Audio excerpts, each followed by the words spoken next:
ஆசீர்வதிப்பாராக. அல்லேலூயா. கர்த்தர் நல்லவர். இன்றைக்கு முக்கியமான ஒரு காரியத்தை குறித்து உங்கள் மத்தியில் நான் பேச இருக்கிறேன். முக்கியமான ஒரு தலைப்பில் நம்முடைய வாழ்க்கையில் மிக பிரதானமாக வைக்கக்கூடிய பங்கு வைக்கக்கூடிய ஒன்று நமக்குள் இருக்கிறது. பிரதானமும் முக்கியமான பங்கு வைக்கக்கூடிய ஒன்று நமக்குள் இருக்கிறது. அது இல்லாமல் முடியாது. நம்முடைய வாழ்க்கையை தீர்மானிக்கக்கூடியது, நம்முடைய வாழ்க்கையினுடையதான குணாதிசயங்களை வடிவமைப்பது, நம்மை செயல்திறன் உள்ளவர்களாக மாற்றுவது, இன்னும் சொல்ல போனால் நம்முடைய வாழ்க்கையில் ஆரோக்கியத்திற்கு முக்கிய பங்கு வகிக்கக்கூடிய ஒன்று இருக்கிறது. அது என்ன சொல்லலாமா? ஜெப ஆவி, விசுவாசம், அப்புறம் சொல்லுங்க என்னது? நமக்குள் இருக்கக்கூடிய ஒன்று.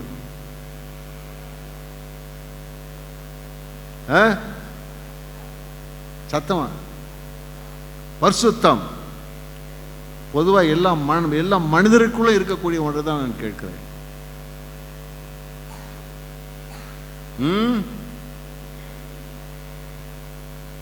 மனது நம்முடைய மனது இருக்கிறதே ரொம்ப ரொம்ப முக்கியமான, நம்முடைய வாழ்க்கையில மிக முக்கியமான பங்கு வைக்கிறதை நீங்கள் பார்க்க முடியும். சொல்லுவார்கள் இல்லையா, மனம் போல் வாழ்வு. ஒரு மனுஷனுடைய மனது எப்படி இருக்குதோ அதை பொறுத்து தான் அவனுடையதான பார்வை இருக்கும், பேச்சு இருக்கும், செயல்பாடுகள் இருக்கும். அவனுடைய ஆழத்துவமே அதை சார்ந்துதான் இருக்கும். ஒரு மனுஷனுடைய மனசு ரொம்ப ரொம்ப ரொம்ப ரொம்ப ரொம்ப முக்கியமானது. நான் நிறைய பேரை கவனிச்சு பார்த்துருக்கிறேன். நிறைய பேரை கவனிச்சு பார்க்கும்போது நல்ல உடல் பலம் உள்ளவர்கள் இருக்கிறார்கள், படித்தவர்கள் இருக்கிறார்கள், அவரால் சாதிக்கக்கூடிய படிப்பு இருக்கிறது, திறமை இருக்கிறது, செல்வாக்கு இருக்கிறது, பண வசதி இருக்குது. ஆனால் அவர்களை யாரும் சாதித்ததில்லை, பெரிய அளவில் சாதிக்கலை. ஆனால் சிலர் எளிமையான நிலையில் இருக்கிறார்கள். கல்வி கம்மியாக இருக்கலாம், உடலிலே பலம் இல்லாமல் இருக்கலாம், ஆனால் அவங்க சாதிக்கிறாங்க. ஆவிக்குரிய வாழ்க்கையிலும் சரி, உலக வாழ்க்கையில் நிறைய சாதிக்கிறார்கள்.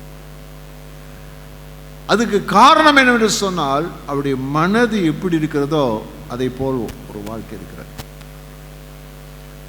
அவங்க மனசு செய்ய முடியுன்ற ஒரு மனதிற்கு மனதில் செய்ய அவரால் முடிகிறது. இவங்க இதெல்லாம் நம்மால முடியாத ஒரு மனுஷன் நினைக்கும் போது அவனால் ஒன்றுமே செய்ய முடியாத நிலை இருக்கிறது.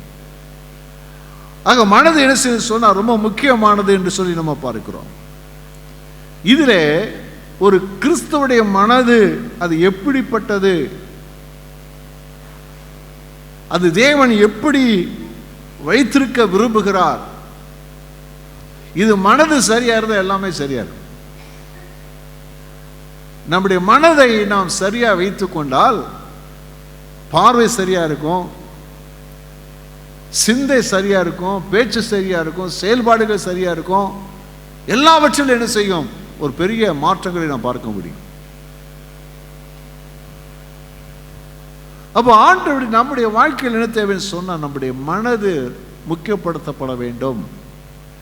நம் மனது எப்படிப்பட்டதா இருக்க வேண்டும், தேவன் எப்படிப்பட்டதான மனதாக நம்ம ஆண்டவர் வச்சிருக்கிறாரு, எப்படி அதை நாம் காத்துக்கொள்ள வேண்டும், அது ரொம்ப முக்கியமானது.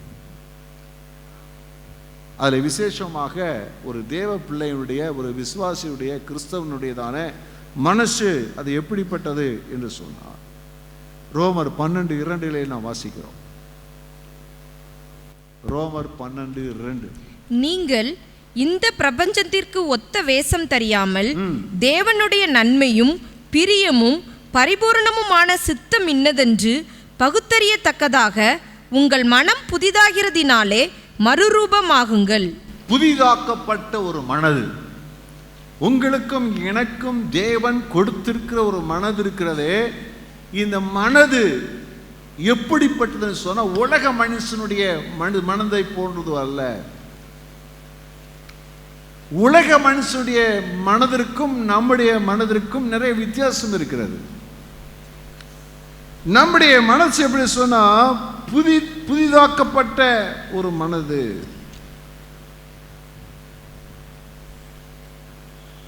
புதிதாக்கப்பட்ட ஒரு மனது, ஒரு புதுசா மாற்றப்பட்ட ஒரு மனதை தேவன் நமக்கு கொடுத்திருக்கிறார். கர்த்தருக்கு ஸ்தோத்திரம் உண்டாவதாக. புதிதாக்கப்பட்டது. அப்ப எப்படி புதிதாக்கப்பட்டது, எப்பொழுது புதிதாக்கப்பட்டது என்று சொன்னால் யோவான் 3ஆம் அதிகாரத்தில் 3-4 வசனங்களிலே அதை பார்க்கலாம். யோவான் 3ஆம் அதிகாரம் 3-4 வசனங்கள். இயேசு அவனுக்கு பிரதியுத்தரமாக, ஒருவன் மறுபடியும் பிறவாவிட்டால் தேவனுடைய ராஜ்யத்தை காணமாட்டான் என்று மெய்யாகவே மெய்யாகவே உனக்கு சொல்லுகிறேன் என்றார். அதற்கு நிக்கோதேமு, ஒரு மனுஷன் முதிர் வயதாய் இருக்கையில் எப்படி பிறப்பான்? அவன் தன் தாயின் கற்பத்தில் 2ஆம் தரம் பிரவேசித்து பிறக்க கூடுமோ என்றான். அல்லேலூயா. அப்போ மறுபடியும் பிறத்தல் ஒரு மனுஷனுடைய வாழ்க்கையில 2ஆம் முறை பிறத்தல் என்று சொல்லப்படுகிற அந்த புதிய சிருஷ்டியின் அனுபவம் நமக்குள்ளே வரும்போது, மறுபடியும் பிறக்கும் போது அல்லது ரட்சிக்கப்படும் போது நமக்குள்ள என்ன கிடைக்கிறது? மனசு புதிதாக்கப்பட்ட ஒரு மனுஷன். பழைய சிந்தை இருக்கிறது இல்ல, பழைய ஆசைகள் இருக்கிறது இல்ல. முன்பதாக எதெல்லாம் நமக்கு விருப்பமாக இருந்ததோ அதில் வெறுப்பு வருகிறது, பாவத்தில் வெறுப்பு வருகிறது, புதிய வாஞ்சை வருகிறது. தேவன் மேலும் தேவனுக்குரிய மேலும் நித்தியத்துக்கு மேலும் ஆசைகள் விருப்பங்கள் நமக்குள்ளே வருகிறது. சுயநலமான சிந்தைகள் மாறி இப்பொழுது என்ன செய்கிறது? மனசு எதை விரும்புகிறது என்றால் மற்றவருடைய நலனிலே அதை விரும்புகிறது. எல்லாமே மாறுகிறது. கிறிஸ்து இயேசுடைய சிந்தை நமக்குள்ள என்ன செய்கிறது? விழுகிறது, வந்து விடுகிறது. ஆகினாலே ஒரு கிறிஸ்துவுடைய மனசு எப்படிப்பட்ட மனசு என்று சொன்னால் அது புதிதாக்கப்பட்ட ஒரு மனது. தேவனாலே ஜலத்தினாலும் ஆவியினாலும் மறுபடி பிறச்சல் மூலமாக ஒரு புதிய மனது நமக்கு கொடுக்கப்பட்டிருக்கிறது. நம்ம நல்லா விளங்கிக் கொள்ளணும். நாம் பழைய மனதனுக்கு அல்லது மனதிற்கு சொந்தக்காரர்கள் அல்ல. நமக்குள்ளே ஒரு புதிய மனது கொடுக்கப்பட்டிருக்கிறது. அல்லேலூயா. கர்த்தருக்கு ஸ்தோத்திரம் உண்டாவதாக. ஆகையினால தான் நாம் சில காரியங்களிலே நாம் கவனமாக இருக்கணும். எபேசியர் 4:22 முதல் 24 வசனங்கள். அந்தபடி முந்தின நடக்கைக்குரிய மோசம் போக்கும் இச்சைகளாலே கெட்டு போகிற பழைய மனுஷனை நீங்கள் களைந்து போட்டு. முந்தின மனுஷனுடைய மனது எப்படி இருந்தது? முந்திய மனுஷனுடைய மனசு எப்படி இருந்தது? மறுபடியும் பிறக்காத நிலையில் இருக்கும்போது அந்த மறுபடியும் பிறத்த அந்த அனுபவத்துக்கு முன்பதாக இருந்த உங்கள் வாழ்க்கையில எது இருந்தது? மறுபடியும் அந்த வசனத்தை வாசிங்க. அந்தபடி முந்தின நடக்கைக்குரிய மோசம் போக்கும் இச்சைகளாலே கெட்டு போகிற பழைய மனுஷனை நீங்கள் களைந்து போட்டு. அப்போ அவன் என்ன இச்சைகள் உள்ள ஒரு மனுஷனாக அவன் இருந்தான். பல இச்சைகள் இருந்தது. உங்களை ஒரு கேள்வி கேட்கிறேன். இச்சைக்கும் ஆசைக்கும் உள்ள வித்தியாசங்கள் என்ன?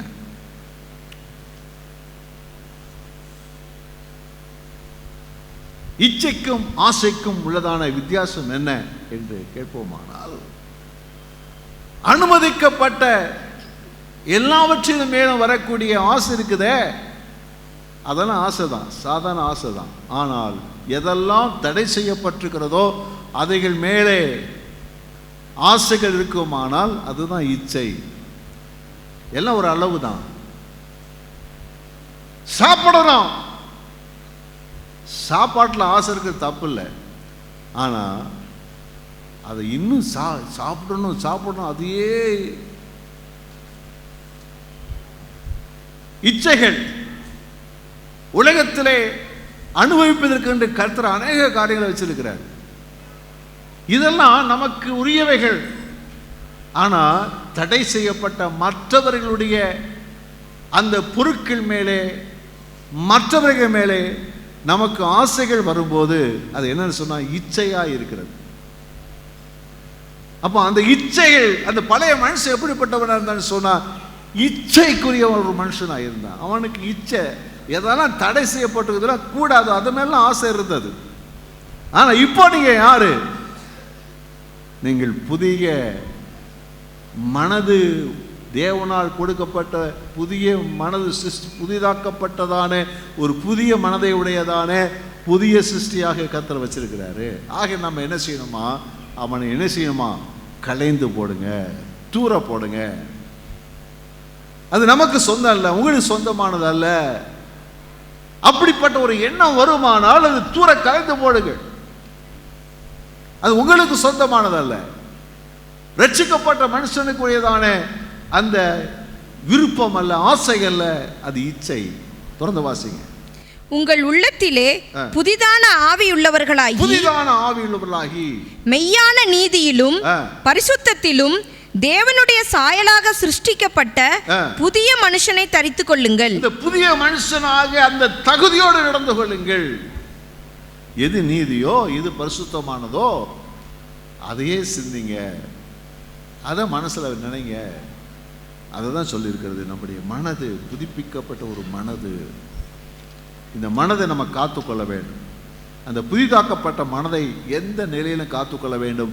அந்த புதிதாக்கப்பட்ட மனதிலே அது பழைய பாவ கரைகள், இச்சைகள் வந்து ஒட்டி கொள்ளாத அளவில் நாம் எப்பொழுதும் காத்துக்கொள்ள கர்த்தர் நமக்கு கிருபை செய்வாராக.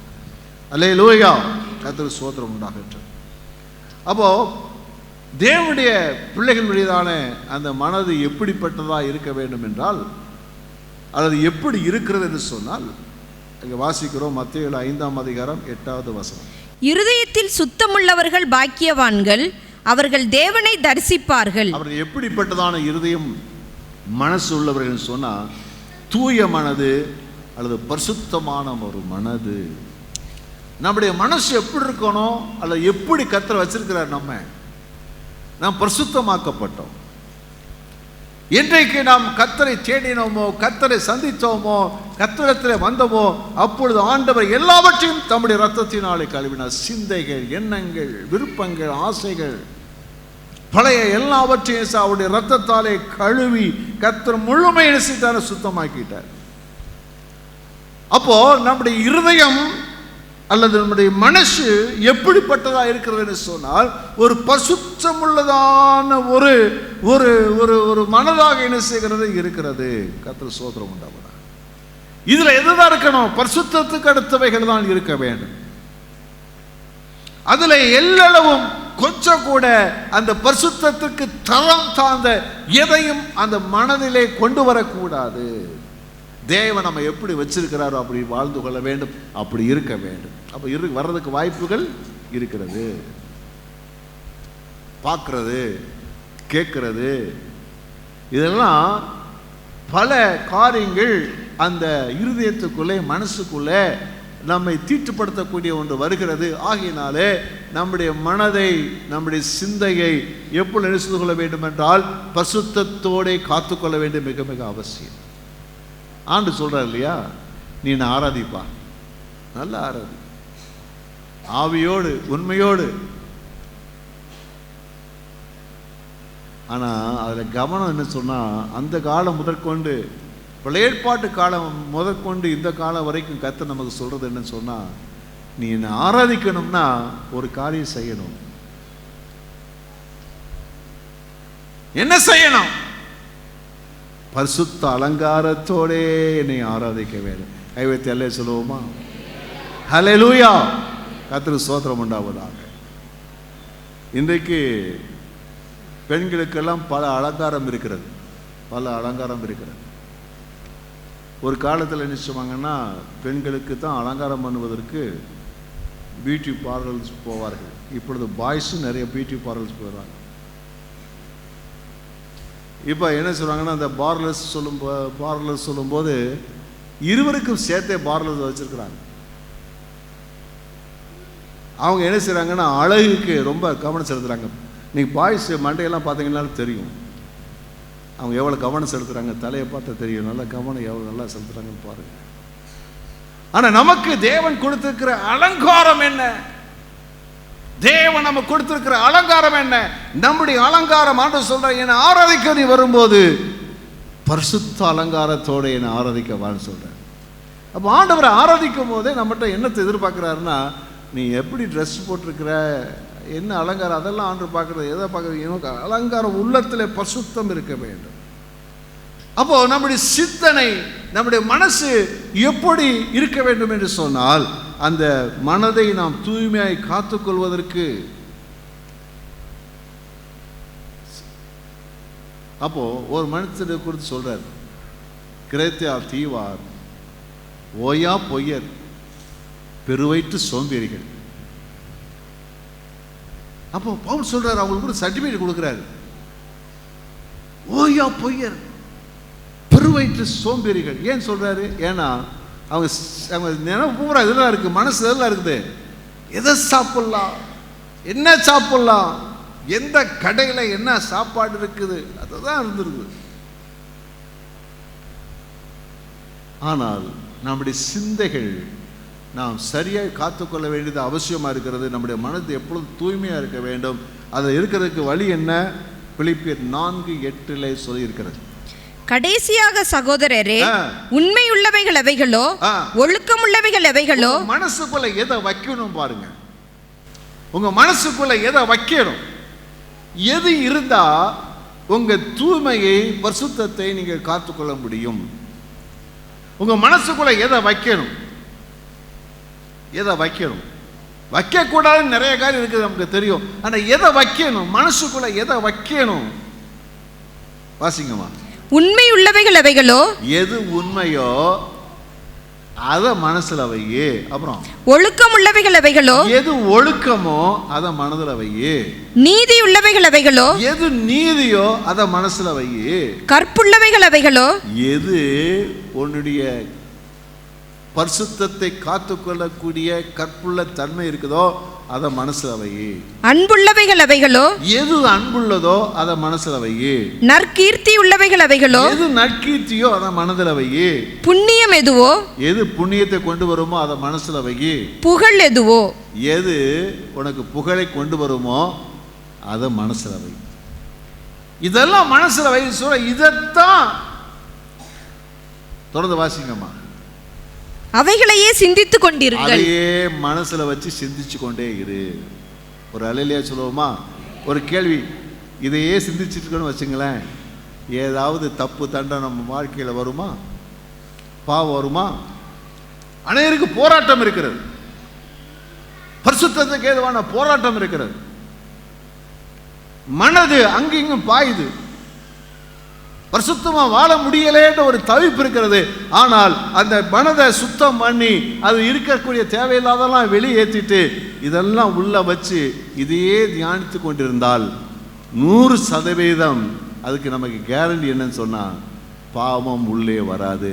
நம்முடைய மனசு இருதயம் பரிசுத்தமாய் காணப்படும். அல்லேலூயா சொல்லுவோமா? அல்லேலூயா, அல்லேலூயா. கர்த்தருக்கு ஸ்தோத்திரம் உண்டாகும். அப்போ அன்பு எங்கே இருந்து வர வேண்டும்? அன்பு அன்புன்னு சொல்றோமே, அன்பு எங்க இருந்து வரணும்? 1 தீமோத்தேயு 1:5 வாசிங்க. 1 தீமோத்தேயு 1:5. கற்பனையின் பொருள் என்னவெனில், சுத்தமான இருதயத்திலும் நல் மனசாட்சியிலும் மாயமற்ற விசுவாசத்திலும் பிறக்கும் அன்பே. அப்ப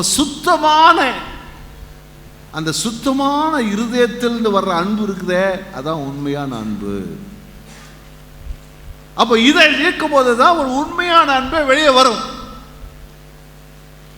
நம்முடைய இருதயம் நல்லா தூய்மையா இருக்கும் போதுதான், நம்ம இப்படி காத்துக்கொள்ளும் போதுதான் அங்கு ஒரு அன்புன்னு ஒன்று வந்தா அது 100% உண்மையான தெய்வீக அன்பாக என்ன செய்யும் இருக்கும். அப்போ நம்ம வாழ்க்கையில நம்ம எப்படி அதை குறித்து தான் நம்ம தூய்மையா இருக்க முடியும், பரிசுத்தமா இருக்க முடியும். இதையே சிந்திக்கணும். நமக்கு அருமையான ஒரு கர்த்தர் நமக்கு ஒரு அருமையான ஒரு டானிக் கர்த்தர் கொடுத்திருக்கிறார். இதை குடித்தால், இது தினந்தோறும் 3 நேரம் நான் உட்கொண்டால், தினந்தோறும் 3 நேரம் இதை உட்கொண்டது அருமையான ஒரு டானிக் கொடுத்திருக்கிறாரு. இது உங்கள் உள்ளம் மனது சுத்தமாய் காத்துக்கொள்வதற்கு அது உங்களுக்கு பயங்கரமாக சப்போர்ட் பண்ணும். அந்த டானிக் எத்தனை பேர் நீங்கள் தெரிந்து கொள்ள விரும்புகிறீர்கள்? அல்லேலூயா. யோவான் 17:17 சொல்றாரு, உம்முடைய வசனமே சத்தியம், உம்முடைய வசனத்தினாலே அவளை சுத்தமாக்கும். அப்ப ஆண்டவர் வசனம், வேத வசனம் தான் நமக்கு அருமையான டானிக். அது பரிசுத்தமா வாழ்றதுக்கு ஒரு டானிக். அது இரவும் பகலும் அதை தியானம் பண்ணா, ஒரு டெய்லி ஒரு 3 அதிகாரம் நல்ல வேதத்தை வாசித்து தியானம் பண்ணி பாரு. உங்க வாழ்க்கையில பாவத்தை ஜெயிக்கக்கூடிய அல்லது உங்கள் இருதயத்தை தீய சிந்த வராத அளவுக்கு அது உங்களை பாதுகாப்பாக உங்கள் இருதயத்தை வைத்துக் கொள்ளும். கையெழுத்து எல்லாம் சொல்லுவோமா?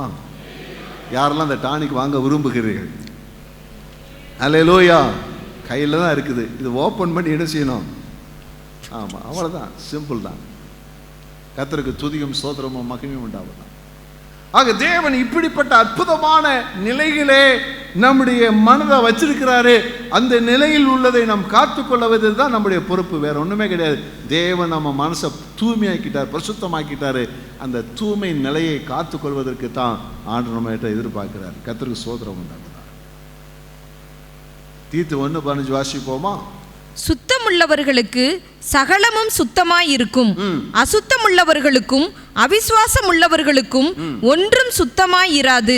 அவர்களுடைய புத்தியும் மனசாட்சியும் அசுத்தமாயிருக்கும். ஏன் மற்றவங்களை குறை சொல்லிட்டு இருக்காங்க? அதான் சொல்லுது, உங்க மனசு சுத்தமாயிருந்தால் சுத்தமானதை நீங்க பார்க்கறது உங்களுக்கு சுத்தமா தெரியும்.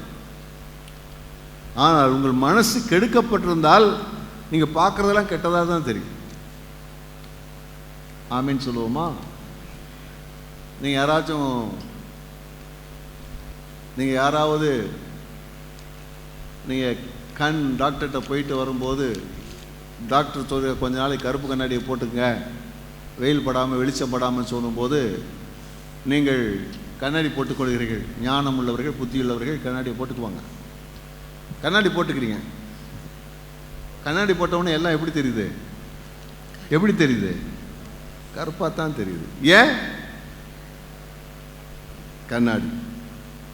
ஆனால் பிளைனா பார்த்தா எல்லாம் நார்மலாக தான் தெரிகிறது. நம்முடைய பார்வை இருக்கிறது. சுத்தம் உள்ளவருக்கு சகலம் என்ன செய்யும்? சுத்தம். நீங்கள் பரிசுத்தமாக மனசு இருக்குமானால் எல்லாம் சரியா தெரியும். யாரை பார்த்தாலும் அவர்களை நல்லவர்களை தெரியும், யாரை பார்த்தாலும் அவர்களை உத்தமர்களாய் தெரியும், நீதியுள்ளவர்களை தெரியும், பரிசுத்தவான்களாய் தெரியும். ஆகையினால் நம்முடைய மனசு நம்முடைய உறவெல்லாம் பாதிக்குது. நம்ம மனது நல்லா இருந்தால், பரிசுத்தமாக இருந்தால், நம்முடைய பரிசுத்தவான்களோடு ஐக்கியப்படுவதற்கு அது நமக்கு பெரிய ஏதுவாக இருக்கும். ஆனால் மனது அது கெடுக்கப்பட்டிருக்குமானால், மறுபடியும் வாசிங்கம்மா 1:15. சுத்தமுள்ளவர்களுக்கு சகலமும் சுத்தமாயிருக்கும்.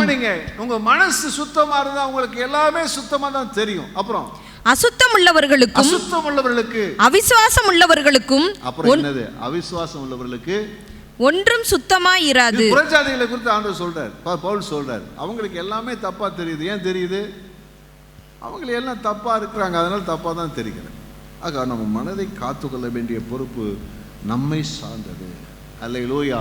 அப்போ நம்ம மனது எப்படிப்பட்டதை மனசா கத்த வச்சிருக்கிறாருன்னா, அதை ஆண்டவர் ஒரு பரிசுத்தமான தூய்மையான ஒரு மனசா வச்சிருக்கிறாரு. இதை காத்துக்கொள்வதா நம்முடைய காரியம். அதை காத்துக்கூடிய வழிகளையும் கத்த நமக்கு சொல்லி வச்சிருக்கிறார். கையில் தட்டி கத்த மகிமைப்படுத்துவோமா? அல்லேலூயா, அல்லேலூயா. நம்முடைய ஆண்டவர் எவ்வளவு நல்லவர் பாருங்க. உங்களை ஆண்டவர் விவிதமாக உங்கள் மனதை பரிசுத்தமாக வைத்திருக்கிறார். அதை காத்துக்கொள்ள ஆண்டவர் எதுக்குள்ள வச்சிருக்கிறார். கர்த்தருக்கு ஸ்தோத்திரம். நம்முடைய ஒரு கிறிஸ்துவனுடைய மனது அது புதுப்பிக்கப்பட்ட ஒரு மனது, அது பரிசுத்தமான மனது. அதே சமயத்தில் அது எப்படிப்பட்டதாக இருக்கிறது சொல்லி வாசிப்போமா?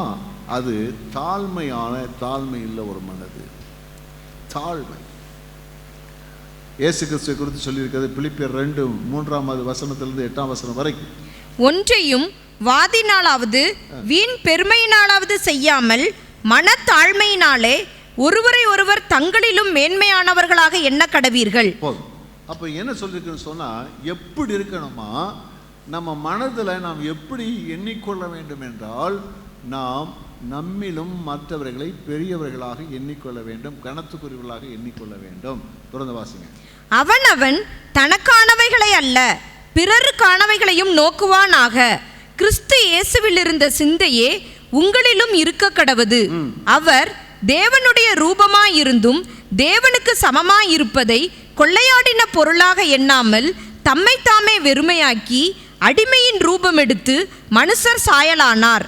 அவர் மனுஷ ரூபமாய் காணப்பட்டு மரண பரியந்தம், அதாவது சிலுவையின் மரண பரியந்தமும் கீழ்ப்படிந்தவராகி தம்மை தாமே தாழ்த்தினார்.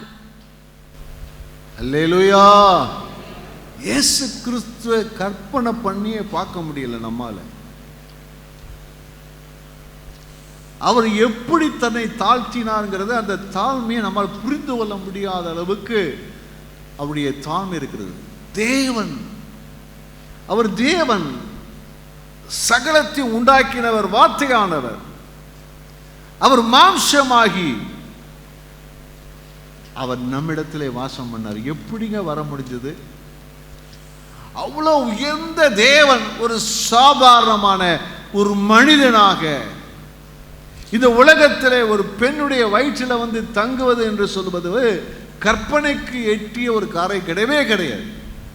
இந்த மனுஷரோடு வாசம் பண்ணுவது,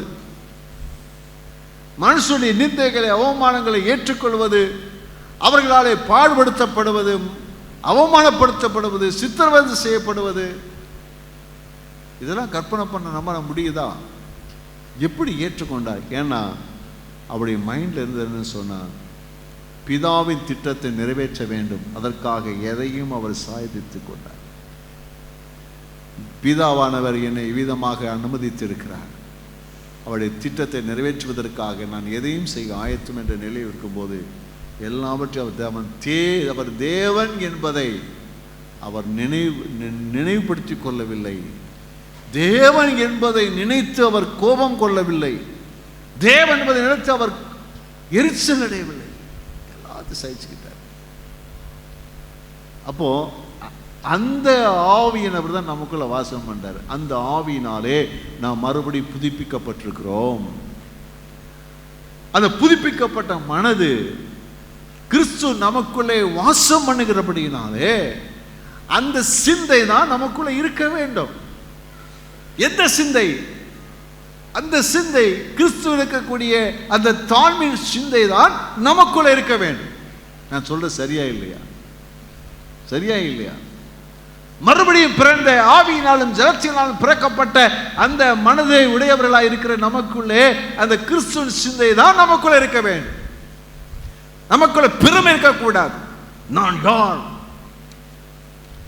நான் இப்படிப்பட்டவர் என்று என்ன செய்யக்கூடாது? இருக்கக்கூடாது. அது நமக்குரிய சிந்தை அல்ல. நமக்குள்ளே அப்படிப்பட்ட எண்ணங்கள் நமக்குள்ளே வரக்கூடாது. இன்னைக்கு நமக்குள் இருக்கக்கூடிய அநேக பிரச்சனைகள், குடும்பங்களிலே போராட்டங்கள் எல்லாம் எதனாலே வருகிறது? சமீபத்தில் ஒரு நியூஸ் நான் பார்த்தேன், படித்தேன், பேப்பரில் படித்தேன். உலகத்தில் சந்தோஷமாய் வாழத்தக்க நாடு என்ன?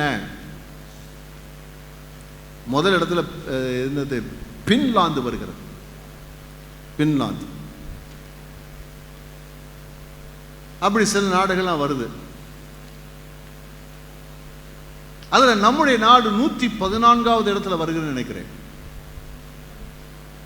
114வது இடம். அப்போ வாழத்தகாத ஒரு இடம் அப்படின்னு நடந்தது. எனக்கு நம்ம நினைச்சுக்க, நம்ம நாட்டை போல ஒரு நாடு இல்லைன்னு. நம்ம நாட்டை போல ஒரு நாடு இல்லை தான். ஒரு பக்கம் நமக்கு பெருமை இருக்கிறது, நம்முடைய நாட்டை குறித்து நல்ல நாட்டில் தான் நம்ம இருக்கிறோம். ஆனால் வாழ சந்தோஷமான ஒரு நாடு, வாழ தகுந்த நாடு இல்லை என்ற நிலையில் இருக்கிறது. காரணம் என்று சொன்னால், நான் ஆராய்ச்சி பார்த்தேன், அதில் எங்கெங்கேயோ தேடி பார்த்தேன், அதுக்கு என்னென்ன என்னால் முடிஞ்சது நான் பார்க்கும்போது என்ன சொல்லணும்னா, ஒருத்தரை ஒருத்தர் நேசிக்கக்கூடியது, அரவணைக்கக்கூடியது, உதவி செய்யக்கூடியது, அந்த குழு மனப்பான்மை, ஒருத்தருக்கு ஒருத்தர் அது இருக்கக்கூடிய தன்மைகள் தான். அந்த அன்பு, அரவணைப்பு, உதவி செய்யும் மனப்பான்மை, இந்த மனப்பான்மை தான் சொன்னா அந்த தேசத்தையே மாற்றி இருக்கிறது. உலகத்தில் மிக நான் அந்த தேசத்துக்கு போக விரும்புகிறேன். வெளிநாட்டு போக விரும்பினா அது போன அந்த தேசத்தையே போகணும். அது எப்படி தான் இருக்குன்னு பார்த்து வரணுமே விரும்புகிறேன். அப்போ நம்ம நம்ம நம்ம சந்திக்கிற காரியங்கள் என்னன்னா, நமக்குள்ள இன வேற்றுமை இருக்குது, மொழி வேற்றுமை இருக்குது, கலாச்சார வேற்றுமை இருக்கிறது, போட்டி இருக்குது, பொறாமை இருக்குது, எரிச்சல் இருக்குது, கோபங்கள் இருக்குது, வைராக்கியம் இருக்குது, சண்டைகள் இருக்குது, யுத்தங்கள் இருக்குது. இருக்க வேண்டியது இல்லை. அதனால குடும்பமே இப்படித்தான் இருக்குது, அநேக குடும்பங்கள். ஆனால் உண்மையில் நம்முடைய வீடோ குடும்பமோ சபையோ தேசமோ ஆசீர்வதிக்கப்பட வேண்டுமானால் அதுக்கு தேவை, இதுதான் தேவை, இந்த சிந்தை நமக்குள்ள, சிந்தை நமக்குள்ள ஒருத்தருக்கு விட்டு கொடுக்கிற ஒரு மனப்பான்மை. ஒரு அல்லேலூயா சொல்லுவோமா? அல்லேலூயா சொல்லுவோமா? அல்லேலூயா. ரேஷன் கடைக்கு போறீங்க, வரிசையில் நிற்கிறீங்க, யாரோ வந்து உள்ள என்ன செய்கிறாங்க, வர்றாங்க, நீங்கள் என்ன செய்வீங்க? நம்ம என்ன செய்வோம்? அன்னைக்கு நடக்கிற கதையே வேற இல்லையா? போங்க போங்க. ஒரு வயசானவங்க வர்றாங்க, கொஞ்சம் கஷ்டப்படுறாங்க, நீங்கள் பஸ்ஸில் போகிறீங்க, நீங்கள் உட்காருங்க ஐயா, அம்மா உட்காருங்க அம்மா. ஒரு முடியாதவங்க வர்றாங்க, உட்காருங்க. அல்லேலூயா. கர்த்தருக்கு ஸ்தோத்திரம் உண்டாகுது. எவ்வளோ நல்லா இருக்கும். ஆமேன் சொல்லுவோமா? அல்லேலூயா. கர்த்தருக்கு ஸ்தோத்திரம் உண்டாகுதா? இதெல்லாம் நீலாம் என்ன செய்யக்கூடாது, இருக்கக்கூடாது. அது இருக்கிறது தான் பிரச்சனையே. நல்லா சிந்திப்போம். இயேசு கிறிஸ்து இருந்த சிந்தையே. இயேசு அவர் யோவான் சொல்றார் பாருங்க, என்ன அற்புதமான, அவர் பெருகவும் நான் சிரிக்க வேணும். அக்கா எனக்கான நீங்க தான் நல்லா இருக்கணும் நான் நினைக்கிறேன். அண்ணே நீங்க தான் எனக்கான நல்லா இருக்கணும். தம்பி நீ எனக்கான நீ தான்ப்பா நல்லா இருக்கணும். ஆமீன் சொல்லுவோமா? அல்லேலூயா. ஆமா, நான் தான் நான் தான் நான் தான். எத்தனாவது இடம்? எத்தனாவது இடம் சொன்னேம்மா? 114வது இடம். இது மோசமா பேரக்கூடாது. நம்ம வீடு, குடும்பம், நம்ம வாழ்க்கை. இந்த இடத்துக்கு நம்ம வந்துடணும். தாழ்மை இருக்கணும், ஒருத்தருக்கு ஒருத்தர் தாழ்மை, விட்டு கொடுத்தல், விட்டு கொடுத்தல். நமக்குரிய மரியாதை கொடுக்கணும், எதிர்பார்க்க கூடாது. பக்கத்தை சொல்லுங்க, நமக்குரிய மரியாதை கொடுக்கணும், எதிர்பார்க்க கூடாது. ஆனா மற்றவங்களை நம்ம மதிக்கணும். ஆமீன் சொல்லுவோமா? அல்லேலூயா. கர்த்தருக்கு ஸ்தோத்திரம் உண்டாகுதா? இப்பெல்லாம் என்ன சொன்னா, யாரை பார்த்தா ஹாய் ஹாய் கியா போலகை பிரைஸ் தி லார்ட் சொல்ல தெரியாத நம்ம சொன்னா என்ன பிரைஸ் தி லார்ட். அவங்க சொல்லல, அவங்க சொல்ல, ஏன் நீ முதல்ல சொன்னா என்னன்னு? Price the Lord. ஆமா, முன்ன ஆரம்ப காலங்களில் வேறு நாட்டில் இருந்து வந்தவங்க நம்ம சபைக்கு வருவாங்க. அப்போ வீட்டுக்கு போவோம், ப்ரைஸ்லாம் சொல்ல மாட்டாங்க, வாங்கன்னு சொல்ல மாட்டாங்க. எங்களுக்கு ரொம்ப கஷ்டமாக இருக்கும். ஆனால் உள்ள போவோம். பின்னாக்கெல்லாம் தெரிஞ்சுக்கிட்டு அவங்க கலாச்சாரம் அப்படித்தான், சிரிச்சிட்டாங்கன்னா வாங்கன்னு அர்த்தமா. அப்போ நம்ம என்ன செய்ய, இதெல்லாம் நம்ம லைஃப், நம்ம மனசு அப்படி இருக்கணும். நம்முடைய மனது தாழ்மை இருக்கணுமா? தாழ்மை. அல்லேலூயா. அதிகமான கிருபை யாருக்கு தர்றாரு ஆண்டவர்? தாழ்மையுள்ளவர்களுக்கு தான் தர்றாரு. இன்னும் வாங்கிக்கப்பா, இன்னும் வாங்கிக்கப்பா, இன்னும் வாங்கிக்கப்பா, இன்னும் வாங்கிக்கப்பா, இன்னும் வாங்கிக்கப்பா. ஒரு அல்லேலூயா சொல்லுவோமா? அல்லேலூயா. சில சமயங்களில் பார்த்தீங்கன்னா பந்தாவாக ட்ரெஸ்ஸை போட்டுட்டு போவாங்க. வேலைக்கு போகிறவங்க டிஃபன் பாக்ஸில் கொண்டு போவாங்க. அது ஒன்று நம்ம சிரமப்படுத்துறதில்ல, ஆனாலும் பாருங்கள். ஆனால் அதுக்குள்ளே இருக்கிற ஒரு சாதாரண ஒரு கஞ்சி தான் இருக்கும். ஆனால் பந்தாவை பார்த்தீங்கன்னா எப்பா எல்லோரும் நம்ம நினச்சி நம்ம பெரிய சூப்பர் சாப்பாடு கொண்டு பார்க்கணுமா? நம்ம வயிற்றுக்கு நம்ம சாப்பிட போகிறோம். இதில் யார் பார்த்தா என்ன பார்க்காட்டினா என்ன? தேவ பிள்ளைகளாக இருக்கிற நம்ம அதை புரிந்து கொள்ள வேண்டும். நம்ம குடும்பத்தில் ஒரு தாழ்மை வந்துட்டா, சபையில் ஒரு தாழ்மை வந்துட்டா, சமுதாயத்தில் ஒரு தாழ்மை வந்துட்டா, நம்ம தேசம் எப்படி மாறிடும்? நம்பர் 1ல் வந்துடும். அல்லேலூயா, கர்த்தருக்கு ஸ்தோத்திரம் உண்டாவதாக. அப்போ தாழ்மை நமக்கு. யாக்கோபு 4:10 சொல்லுகிறது, கர்த்தருக்கு முன்பதாக. 1 பேதுரு 5ஆம் அதிகாரம் 5-6 வசனங்கள் சொல்லுகிறது, ஒருத்தருக்குள் தடிச்சிங்க, தாழ்மையா இருங்கன்னு சொல்லுகிறது. இதெல்லாம் வேதம் சொல்லுது. அப்போ நமக்குள்ள ஆண்டு எப்படிப்பட்ட மனசை வச்சிருக்கிறார். நம்முடைய மனது எப்படிப்பட்டதுன்னா, கிறிஸ்து நமக்குள் வாசமா இருக்கிறது. நம்முடைய இயற்கையாகவே தாழ்மையை கர்த்தர் கொடுத்திருக்கிறார். அதை அங்கீகாரம் பண்ணி நான் யாரா இருக்கிறோமோ அப்படி அங்கீகாரம் பண்ணி அப்படி வாழணும். அவ்வளவுதான், சிம்பிள் தான். என் மனசு தாழ்மையா இருக்கக்கூடிய மனசு தான், உண்மைதான். ஆனா அதை காத்துக்கொள்ள வேண்டிய காரியம் நம்முடையது. அல்லேலூயா. இன்னும் ஒரு காரியத்தை நான் சொல்ல விரும்புகிறேன். கிறிஸ்துவுடைய மனது எப்படிப்பட்டது? அப்போஸ்தலர் 17:11 வாசிக்கலாமா? அந்த பட்டணத்தார் மனோவாஞ்சையாய் வசனத்தை ஏற்றுக்கொண்டு காரியங்கள் இப்படி இருக்கிறதா என்று தினம்தோறும் வேத வாக்கியங்களை ஆராய்ந்து பார்த்ததினால் தெசலோனிக்கேயில் உள்ளவர்களை பார்க்கிலும் நற்குணசாலிகளாய் இருந்தார்கள். ஒரு கிறிஸ்துவுடைய ஒரு விசுவாசியுடைய மனது எதையும் ஏற்றுக்கொள்ளக்கூடிய, செய்யக்கூடிய ஒரு ஆயத்தமுள்ள ஒரு மனதாக நினைத்து கொள்ள வேண்டும், இருக்க வேண்டும். ஆனால் நம்ம எப்படி வச்சிருக்கிறாருன்னா, எந்த நற்கிரையிலும் செய்வதற்கு ஆண்டவர் நம்ம சிருஷ்டித்து இருக்கிறார். நம்முடைய சிருஷ்டி எப்படிதானா, எந்த நற்கிரை நம்ம செய்யணும். அப்ப அந்த நற்கிரையை செய்யணும்னா முதல்ல நம்முடைய வாழ்க்கையில ஏற்றுக்கொள்ள வேண்டிய ஒன்று என்னன்னா, தேவனுடைய வசனத்தை உள்ளபடி உள்ளதை அப்படியே உள்ள ஏற்றுக்கொள்ள வேண்டும். ரொம்ப முக்கியமானது. நம்முடைய ஆயத்தம் பண்ணக்கூடிய ஒரு முக்கியமான ஒரு காரியம் என்னவென்று சொன்னால், வேத வசனம் சத்தியம். சத்தியம் சத்தியம் வேத வசனமாகிய சத்தியம் அது நம்முடைய வாழ்க்கையிலே உள்ளே போக வேண்டும். நம்முடைய வாழ்க்கைக்குள்ளே அது பிரவேசித்து அது தேவன் விரும்புகிற காரியத்தை செய்ய வேண்டும். அல்லேலூயா, கர்த்தருக்கு ஸ்தோத்திரம் உண்டாவதாக. அந்த வசனத்தை அப்படியே ஏற்றுக்கொள்ள வேண்டும். தேவனுடைய வசனத்தை, வேதத்தை வாசிக்கணும், கேட்கணும். அந்த வசனம் வரும்போது அந்த வசனத்தை உள்ளே ஏற்றுக்கொள்ள வேண்டும். நீங்க பார்த்தீங்கன்னா நல்ல நிலம் 30, 60, 100 பலன் கொடுக்கிறது. அப்போ பலன் கொடுக்கிறது ஏதோ ஒரு விதத்தில் பலன் கொடுத்துச்சு சொன்னா அது நல்ல நிலம். ஒரே நிலம்தான், எல்லாம் நிலம்தான். ஆனா ஒரு அதுல 4 வகை நிலத்தில் ஒரே ஒன்று தான் நல்ல நிலம் சொல்லி அறியப்படுது. எதுனா பலன் கொடுக்கிற ஒரு நிலம். அப்போ யாரெல்லாம் அந்த ஆவிக்குரிய வாழ்க்கையில மிகுந்த பலனை கொடுக்கிறார்களோ அவர்கள் நல்ல நிலம். வாழ்க்கையில மாற்றம் உண்டாகிறது, மாற்றம் உண்டாகிறது, தேவன் எதிர்பார்க்கிற கனிகள் உண்டாகிறது, செயல்பாடுகள் உண்டாகிறது. அப்படி என்று சொன்னார் இது நல்ல நிலம். அதான் சொல்றோம், மனசுன்னு சொல்றோம். மனது, இருதயம் என்று சொல்லுகிறோம். ஒரு நிலத்துல பார்த்தீங்கன்னா ஒண்ணுமே முளைக்க உள்ளே போகல, விதையே போகல,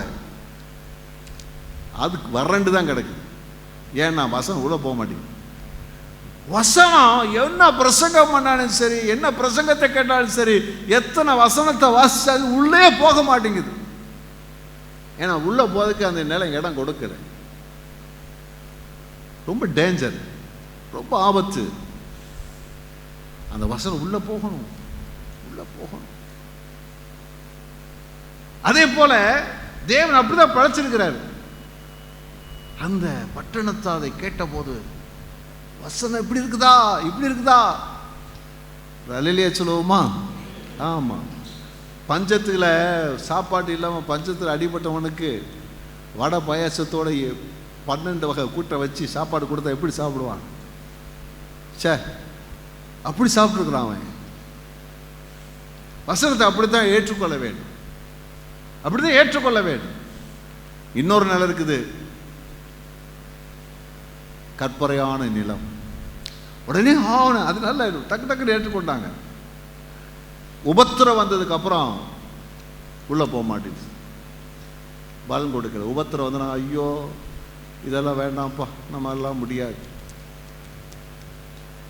உபத்திரம் நிலைக்கணுமே, என் நாமத்து நிமித்தம் நிந்தித்து துன்பப்படுத்தி பொல்லாத வார்த்தைகளினால் உங்களை துன்பப்படுத்துவார்னு சொன்னால் என்ன செய்யுங்க? ஓடிப்போங்கன்னு சொல்ல, சந்தோஷப்பட்டு களி கொடுங்க. சில சமயங்களில் அப்படி உபத்திரத்தில் போக வேண்டிய சூழ்நிலை இருக்கும், தேவனுக்காக நிற்க வேண்டிய அவசியம் இருக்கும். கற்பாறை, இன்னொன்று இருக்குது என்னது, முள்ளுள்ள நிலம். இதுதான் ரொம்ப டேஞ்சர், ரொம்ப ரொம்ப டேஞ்சர். நல்லா விழுதுப்பா, சரி நல்ல பலன் கொடுக்க போகிறாங்கன்னு பார்த்தா பலனே இல்லை. ஏன் இல்லை? உலகத்தின் கவலை, ஐஸ்வர்யத்தின் மயக்கம்.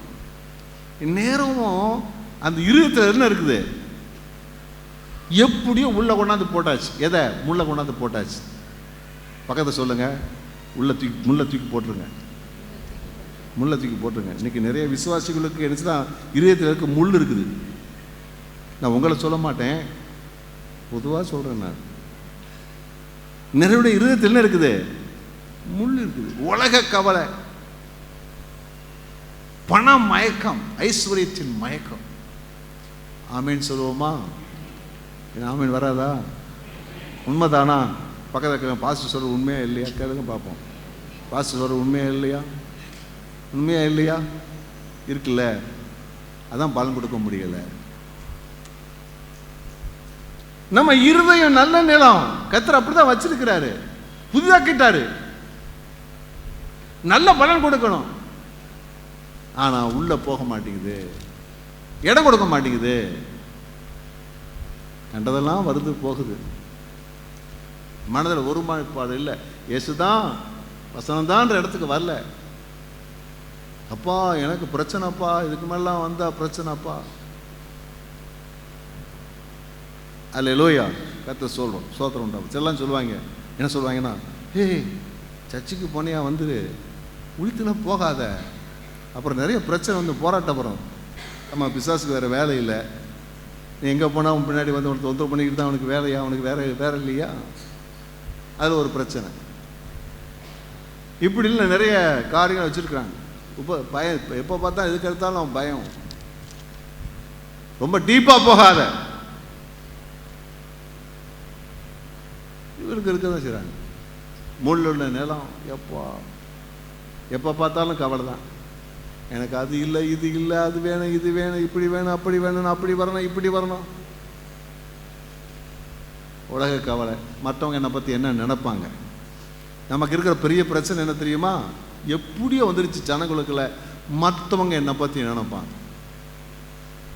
அவர் கார் வச்சிருக்கிறார், எனக்கு கார் இல்லைன்னா அவன் என்ன நினைப்பான் என்னை பற்றி? நான் சொல்றது உண்மையா இல்லையா? இதுதான் சொல்றாரு, முள்ளுன்னு சொல்றாரு. இந்த நிலத்துக்குள்ள முள் வந்துருச்சு, வளராது, வளராது, தூக்கி போடணும் வெளியே. முள் உங்க வாழ்க்கையில் எது முள்ளோ அதை கண்டுபிடிச்சு தூக்கி போட்டுருங்க. தூக்கி போட்டால் தான் அந்த மனசு தேவனுடைய வார்த்தையை ஏற்றுக்கொள்ள முடியும். தேவ சித்தம் அப்போதான் வெளிப்படும், அப்போதான் தேவ சித்தத்தை என்ன செய்ய முடியும்? வெளிப்படும். 2 தெசலோனிக்கர் 1:12 வாசிக்கிறோம். நம்முடைய தேவன் உங்களை தமது அழைப்புக்கு பாத்திரராக்கவும் தமது தயையுள்ள சித்தம் முழுவதையும் விசுவாசத்தின் கிரியையையும் பலமாய் உங்களிடத்தில் நிறைவேற்றவும் வேண்டுமென்று எப்பொழுதும் உங்களுக்காக வேண்டிக் கொள்கிறோம். சித்தத்தை பலமா உங்கள்கிட்ட நிறைவேற்றணும். அப்போ தேவ சித்தத்தை நிறைவேற்ற நம்ம இடம் கொடுக்கணும். ஆண்டவரே என்னை குறித்து என்ன சித்தமான செய்வேன்.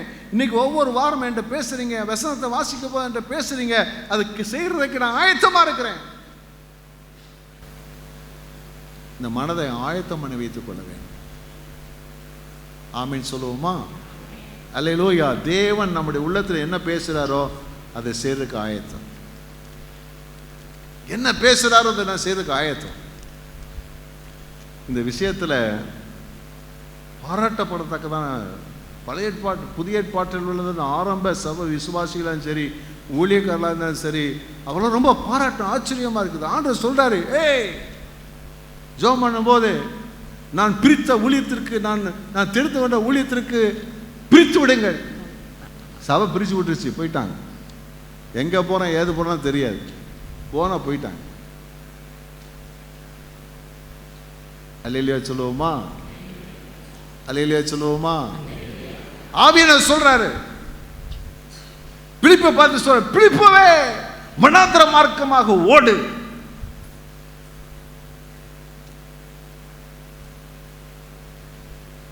என்ன பார்த்தா என்ன நினைப்பாங்க? மென்டல் நினைப்பாங்களா இல்லையா? யோசிக்கிறதுக்கு வாய்ப்பு இருக்குது.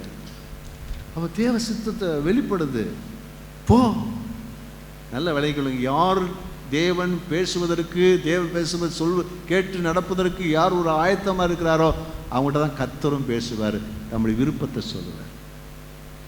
உங்க மனசுல இப்படி கற்பாறையான இருதயமா இருந்தா, வலியருக உள்ள நிறையமா இருந்தா, முற்கள் உள்ள இருதயமா உங்க மனசு இருந்துச்சு சொன்னா, தேவன் உங்ககிட்ட ஒண்ணுமே பேச முடியாதே, பேச முடியாதே, பேச மாட்டாரே. அப்ப தேவ சித்தத்தை அறிவது எப்படி? தேவ சித்தத்தை நடப்பது எப்படி? அல்லேலூயா.